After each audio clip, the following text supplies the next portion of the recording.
Hudson County View, live and uncut. I'm your host, your favorite common man working hard with his hands, John Arhitis, and of course the latest and greatest at Hudson County News. So we really could be talking about Jersey City politics if we weren't talking about that Ward F council race.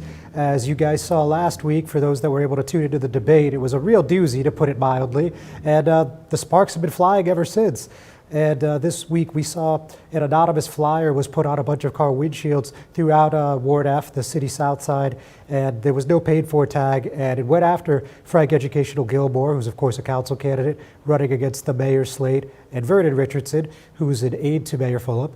And he held a press conference about that to discuss what his feelings were, talk a little bit about his past, as well as calling out his political opponents to denounce the mailing, or the lit drop, I guess I should really say. So we're going to talk about that whole situation going on in Ward F. And again, as we hit this crescendo of this election season, we're going to talk about the New Jersey Election Law Enforcement Commission, because that's, of course, the campaign finance committee that oversees everything from that perspective in these local elections. So, of course, Team Fulop still has a lot, between the mayor's account and their team account. They have about 1.56 million, but we have some independent challengers that did pretty well too, so we're going to talk about that. And we're also going to let you know what's happening in Hoboken on the financial side as well.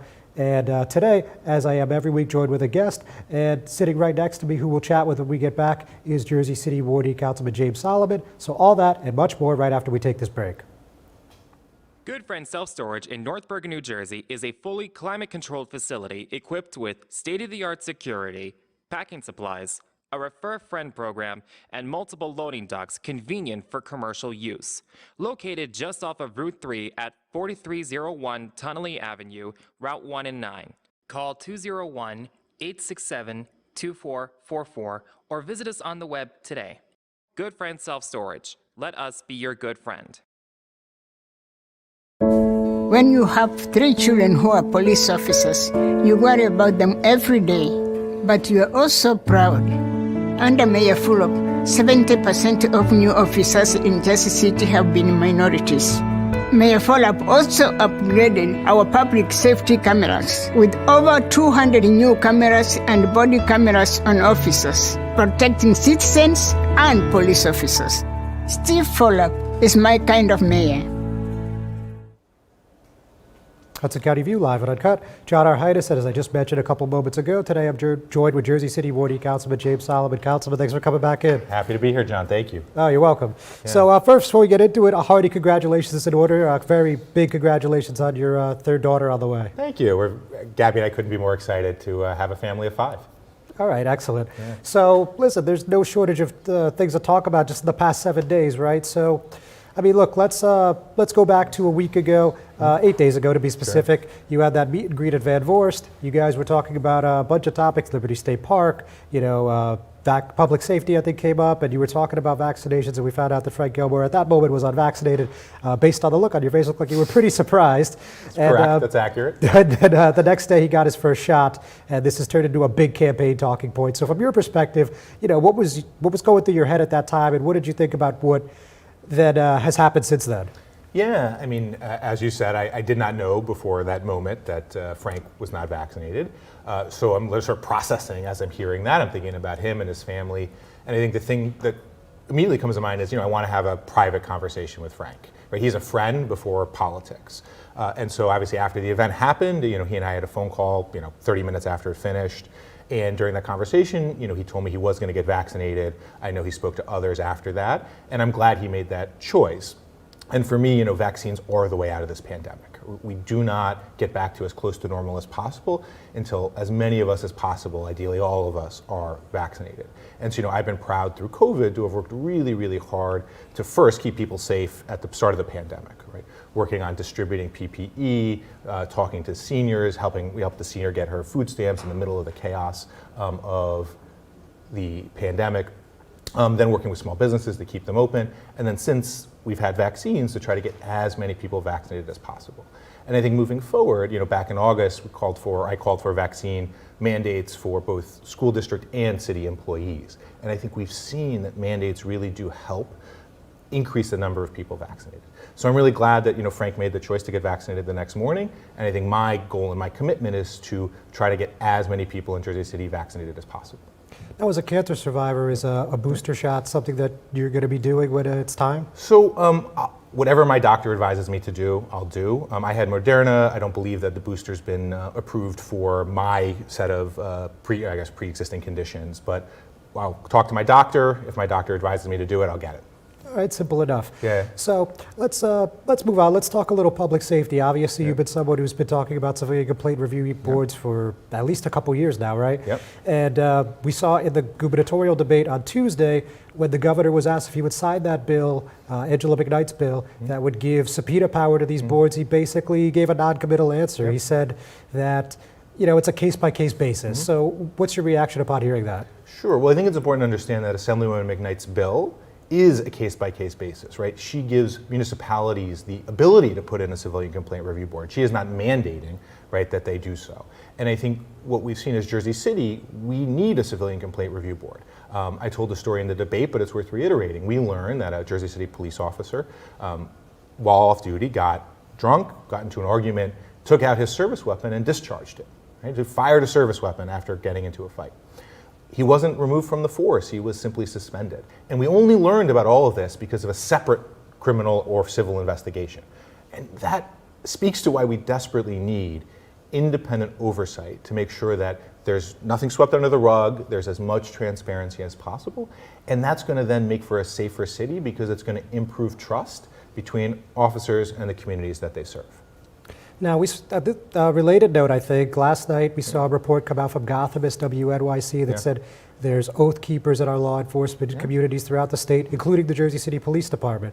So I don't have any names, I don't have any numbers at this time, just that broad generalization for now. But do you think this is something where a CCRB would be a good situation to handle it? 1,000%, right? Obviously, just the idea that there might be white supremacists in our police forces, horrifying and has to be addressed. And look, I'm sure that Mayor JCPD will address it, but what a CCRB guarantees is transparency, right? It guarantees that they, as trusted community leaders, can investigate, can issue a report. Right now, the whole of kind of oversight of police misconduct is done in secret. And I don't think anybody would go back and redesign or would first choose to design a system with this much secrecy. So I think the revelation that there may be oath keepers in our force is exactly another reason why we need independent community board to oversee allegations of misconduct for JCPD. So if there is ample evidence today or next week or next month that there are members of the oath keepers on the JCPD, do you think they should be suspended immediately? Yeah. You can't be part of a white supremacist organization and serve in Jersey City. Fair enough. All right, so that's a good time to take a commercial break, but we're not done yet, folks. We'll be right back. Burns Brothers Memorials, Monuments, and Markers, 787 Tunley Avenue, Jersey City. Hudson County's only monument maker, serving all faiths and cemeteries. Design studio and large inventory on site. Cemetery inscriptions and custom orders welcome. Burns Brothers Memorials, Monuments, and Markers, 787 Tunley Avenue, just south of Secaucus Road. Craftsmanship that will last for all eternity. Burns Brothers, Jersey City, Albert H. Hopper, North Arlington. Visit us on the net. Consumer Carpets, 3408 Kennedy Boulevard in the Jersey City Heights, your one-stop store for residential and commercial floor treatments, carpeting, linoleum, tiles, laminates, hardwood floors, area rugs, remnants, all major brands, all in stock. Free estimates, same-day installation. Consumer Carpets, it's savings, selection, installation. Credit cards and debit cards accepted. Financing available. Consumer Carpets, price to fit your budget, installation to fit your schedule. On the net at consumercarpets.com. Consumer Carpets, Jersey City, 201-792-2712. Hudson County View, live and uncut. John Arhitis, and still with Jersey City Wardy Councilman James Solomon. So Councilman, let's switch gears yet again. Let's talk about the 6th Street embankment. So this is something on the council agenda tonight, and I know you guys are considering condemnation. The 6th Street embankment, I mean, this is something that Jersey City's been looking at for, what, the better part of 3 decades? And it looks like we may get a ruling on where this project is headed tomorrow over in D.C. So just tell us a little bit what's in front of the council and what you'd like to see there at the embankment when it's all said and done. Sure, I'll start with the vision, right? I think the Embankment Coalition, which, as you said, have been fighting for decades, have, developed this really beautiful vision for the space. A public space, including the option for future transit, preserving as much of the forest that exists there as possible. And we've seen thousands of people move to downtown, 20,000 in the last decade, and we haven't built the open space necessary to accommodate those folks. So the embankment is a core piece of making sure that downtown is the livable community that we want and deserve. It's obviously been in litigation for a very long period of time, and the rail company Conrail has been not a great negotiating partner over the last year and has led us to this legal process. What the city is doing is putting all of the properties that would encompass the embankment into one redevelopment plan. And that creates a sort of, I don't know what the phrase would be, but unity, right? That we see a vision for all of these properties together as a public space. And that's an important step forward. And if the Surface Transportation Board does not rule in our favor, putting all the properties in a redevelopment plan will help us better negotiate with them in the future. But my commitment is 100% clear. That will be a public space for the people of Jersey City. I know folks have waited a long time, but I think everybody is aligned on making that happen for the residents of downtown and all of Jersey City. Okay, very good. So let's talk election politics a little bit. So your opponent, in short, said at the debate, it is said online, press releases, basically that you have accomplished very little in your first term, and you've taken credit for other people's accomplishments and have done little more than obstruct on the council. So what do you think in terms of those criticisms? Yeah, I think that voters in downtown see a clear track record of success, and they couple that, for me, with independence from real estate developers. So we've worked with the administration. We worked to pass the legislation regulating Airbnb and then win the campaign. We've passed legislation to keep small businesses open by regulating big tech companies in Silicon Valley who are taking 30 to 40% of every order from our restaurants during the pandemic via delivery apps, right? I have worked on getting Civilian Complaint Review Board and trying to fight for that in Trenton and in Jersey City. So there's a real track record of major accomplishments, but I've been able to do that while remaining independent from the real estate industry. And I think what my opponent really wants to do is bring us back to the way that we've planned and developed downtown for the last 2 decades, in which we built and built and built, but didn't have the infrastructure to keep the community livable or affordable, didn't have the schools, the parks, the affordable homes, and which developers donated to the politicians and then negotiated with the very people that they had donated to. And I don't think that's the right direction for downtown. I think that would be a mistake to go back to the old development politics that we had 10, 20 years ago. And I've been really proud in my time to have advanced projects that will deliver a new elementary school, new light rail station, new homeless shelter, core infrastructure, but doing it all without the tax breaks that we relied on for decades and that harmed property taxpayers in downtown. And he's also been critical about the Saddlewood Court project. He said that basically you flipped and you didn't hold the developer tough on that one. So what do you think about that perspective? Yeah, I mean, there's a reason why we haven't had for a new elementary school in downtown for years, right? We planned 20,000 new people came to downtown. Where were those kids going to go to school? Right? There was no plan in place. That's what developer-driven planning looks like. Units and units and units and no infrastructure. So we didn't even have land set aside for an elementary school. And so many families are leaving downtown, right, because their kids are in 35 kids in a first grade classroom. So getting that elementary school was crucial. It's $30 million just for the school, let alone the land which we're going to have after the project is complete. And that school is going to keep so many families in downtown. So I think that's an extraordinary accomplishment and one that I'm proud to run for re-election on.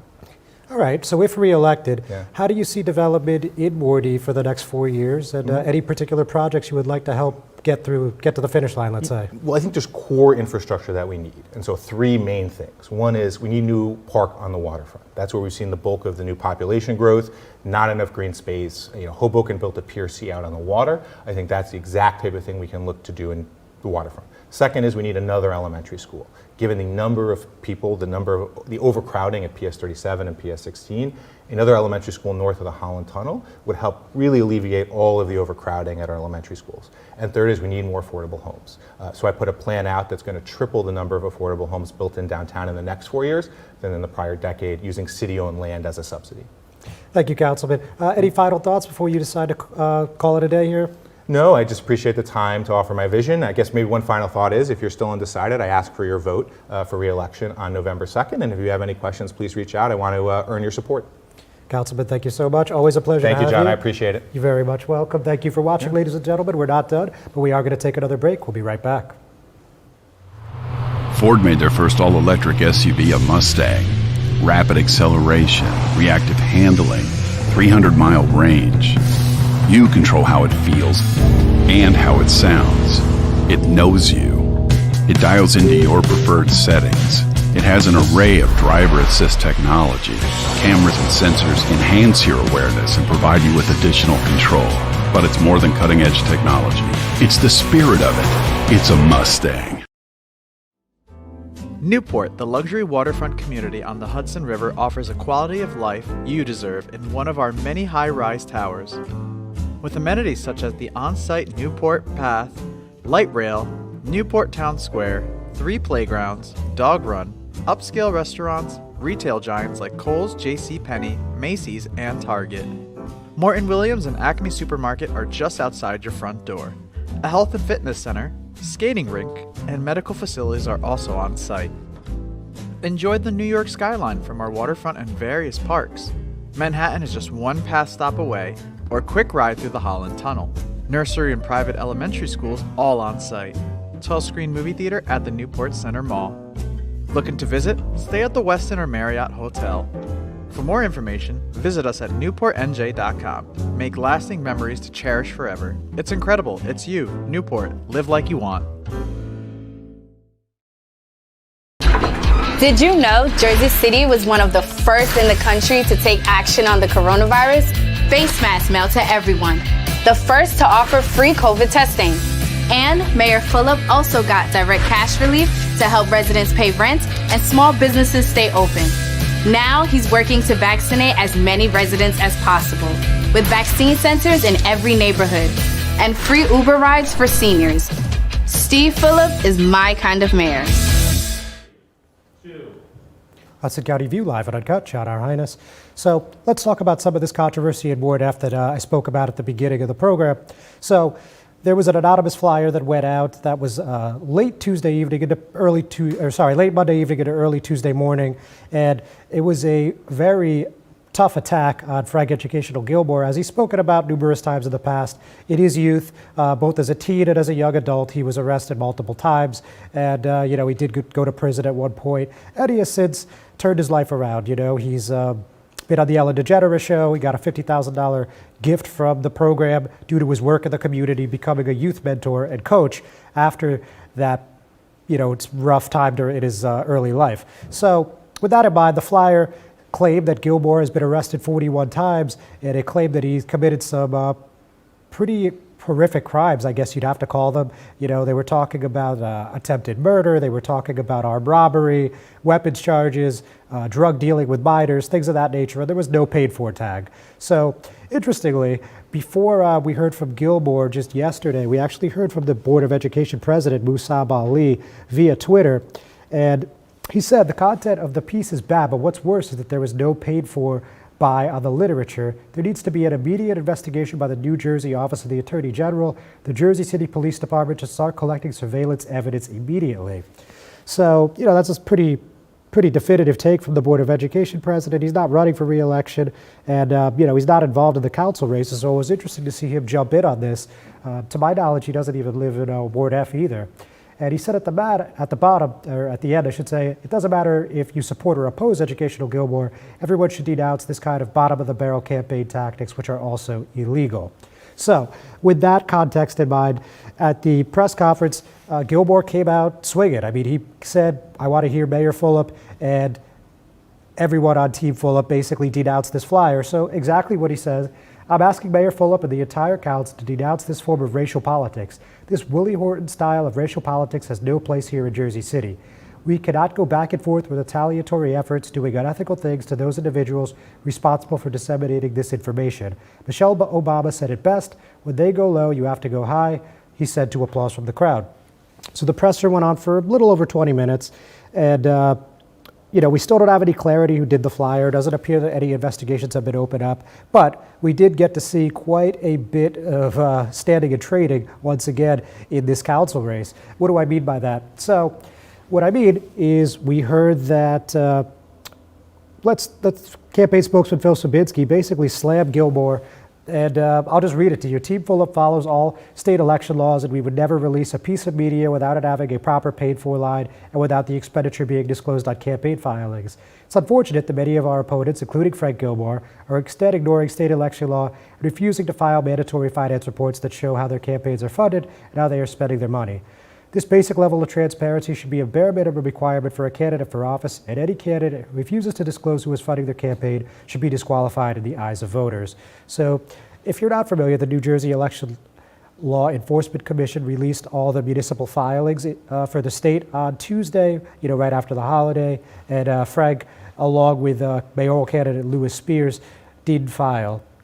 And as of today, they still had not filed. So, with that said, also during the press conference, it's worth noting that Gilmore specifically said that he had been arrested 41 times. He had not been, convicted of selling drugs, using kids to sell drugs, handgun possession, or stalking.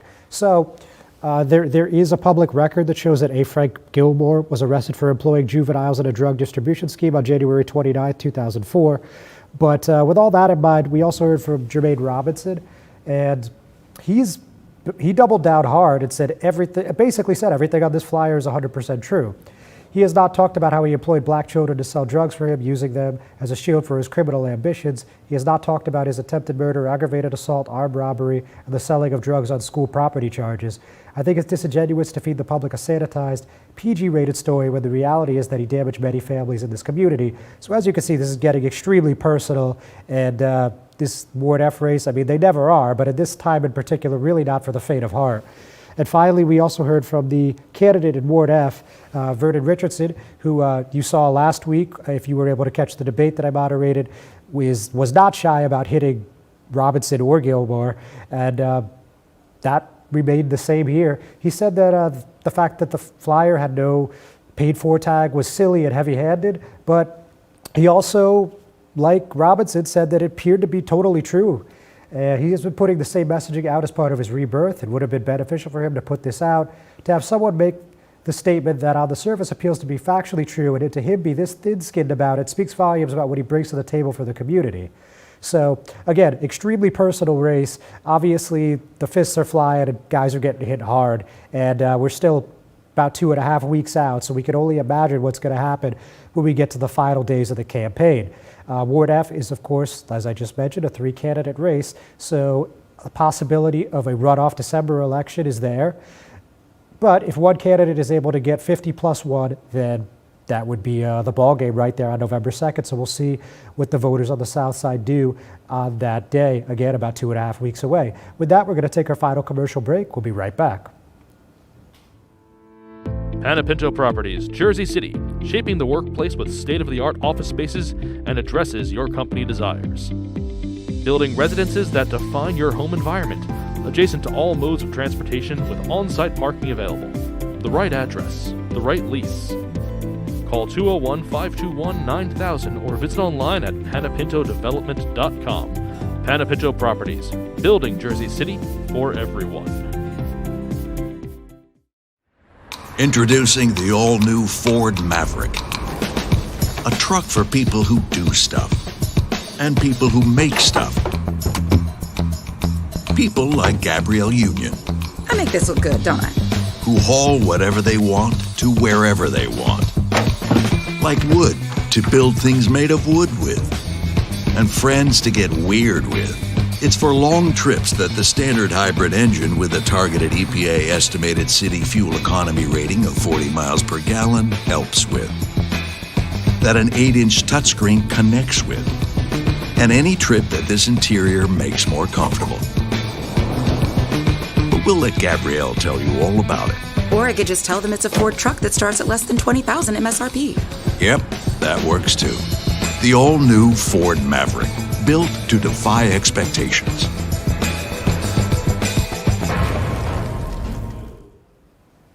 Hudson County View, live and uncut, John Arhitis. So I do want to talk to you about these ELEC reports out of Jersey City and Hoboken. But first, quickly, I just wanted to talk about a bunch of mutual endorsements that came in the past week. So yesterday we heard that from Jersey City Councilman at Large Rolando Lavaro, him and Ward A Council hopeful Kristen Zadroga Hart traded endorsements.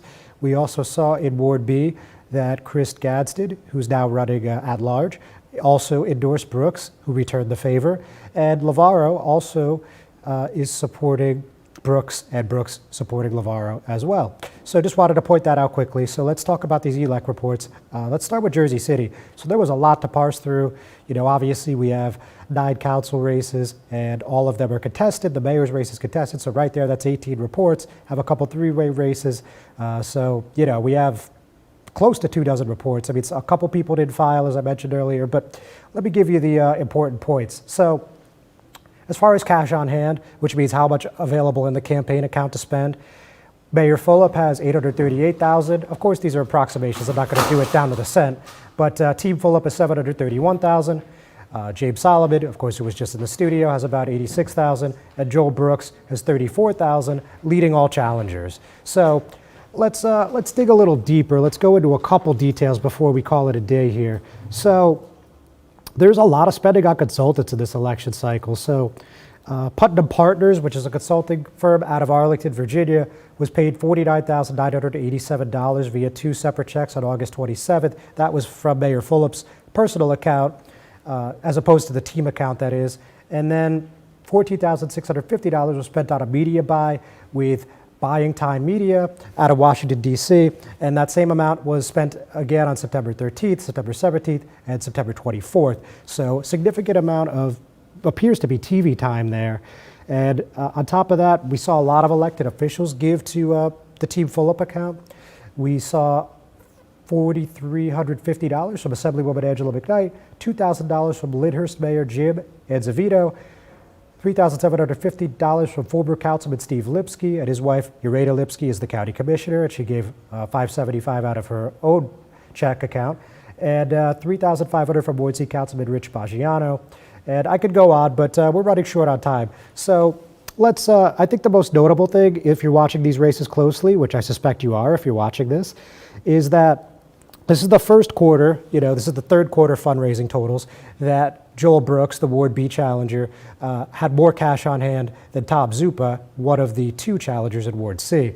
So Brooks has $34,759.43 cash on hand, while Zupa has $24,694.04, according to those ELEC reports filed on October 4th and 5th, respectively. So it's interesting, you know, Brooks has gotten a lot of press recently from some statewide publications on top of the locals, and there was actually an attack mailer that went out against him saying that he wanted to defund the police. I believe that just went out today. It hit mailboxes Thursday. So, you know, Ward B is certainly a race to watch too on top of F, and Ward C is certainly going to be interesting. That's a 3-way race just like F, so there's the potential for runoff there with Zupa, Councilman Rich Baggiano, and Kevin Bing. So really quick, just talking about the Hoboken elects, obviously not as exciting because there's no mayoral challenge, but Team Bala and the mayor's account, they have about $171,000. The Independently Together account, which is the one challenging slate, that's Cheryl Fallick, Sheila Brennan, and Paul Presenzano, they have about $20,500. So all interesting stuff. You know, not a whole lot of fundraising in this third quarter in Hoboken. At least for the incumbents, like we only saw maybe 15 to 16,000 come in, and we saw the mayor give 20,000 from his account, and Jabor put 5,000 from her personal campaign account to the team account. We also saw a $313 donation from 3rd Ward Councilman Mike Russo to Jabor. So with that, we're going to call it a week. Thanks for tuning in. We'll see you next time.